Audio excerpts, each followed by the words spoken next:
Kasus COVID-19 atau virus corona di Indonesia semakin bertambah. Data yang dihimpun pemerintah hingga Senin 30 Maret 2020 pukul 12.00 waktu Indonesia Barat menyebutkan ada tambahan 129 kasus baru pasien positif corona. Hal ini menjadikan hingga kini total sudah ada 1.414 kasus pasien positif corona di Indonesia.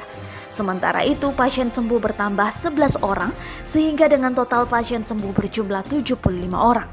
Adapun kasus kematian bertambah menjadi 8 orang, sehingga total kasus kematian berjumlah 122.